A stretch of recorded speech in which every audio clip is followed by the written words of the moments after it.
నమస్కారం. One TV ఓం శక్తి భక్తి ఛానల్కి స్వాగతం.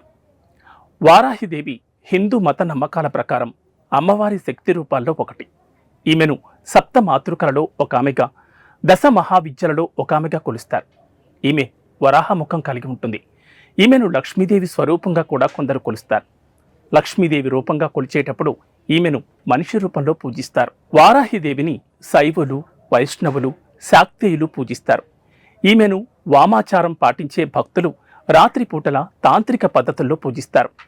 బౌద్ధ మతం వారు కొలిచే వజ్ర వారాహి, మరీచి ఈమె ప్రతిరూపాలే అని ఒక నమ్మికుంది.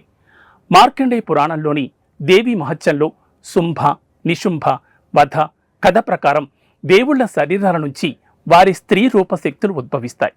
శివుడి నుండి శివాని, విష్ణువు నుండి వైష్ణవి, బ్రహ్మ నుండి బ్రాహ్మణి, ఇలా వరాహస్వామి నుండి వారాహి ఉద్భవిస్తుంది. వారాహి వరాహ రూపంలో చేతిలో చక్రం, ఖడ్గంతో వర్ణించబడి ఉంటుంది. దేవి మహత్యంలోని తరువాత జరిగిన కథ ప్రకారం రక్తబీజుడనే రాక్షసుడి సంహారం కోసం దుర్గాదేవి తన దేహం నుండి మాతృకలను సృష్టిస్తుంది. అలా పుట్టుకొచ్చిన మాతృకలతో రాక్షసుణ్ణి, అతని సేనను సంహరిస్తుంది. శుంభుడు దుర్గాదేవిని ద్వంద్వ యుద్ధం కోసం రమ్మని సవాలు చేస్తే ఆమె తిరిగి మాతృకలను తనలో ఇముడ్చుకుని రాక్షసుణ్ణి సంహరిస్తుంది.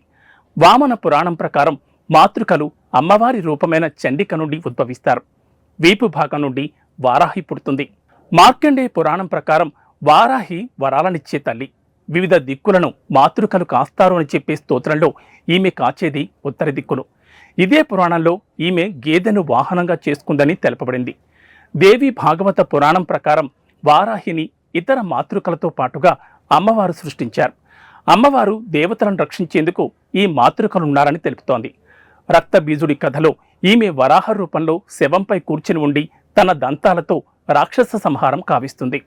వరాహ పురాణంలో రక్తబీజుడి కథ తిరిగి ప్రస్తావనకొస్తుంది. కానీ ఈ కథలో ఒక మాతృక మరో మాతృక నుండి ఉద్భవిస్తుంది. ఈ కథ ప్రకారం వారాహి శేషనాగుపై కూర్చుని వైష్ణవి తర్వాత ఉద్భవిస్తుంది.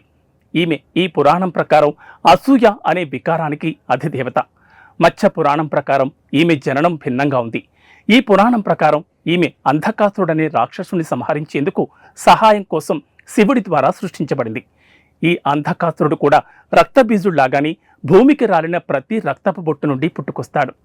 దేవి పురాణం వారాహిదేవిని విచిత్రంగా వరాహస్వామికి తల్లిగా వర్ణించింది. ఇది ఇవాల్టి వారాహిదేవి చరిత్ర. మరో కథనంతో మళ్ళీ కలుద్దాం. నమస్కారం.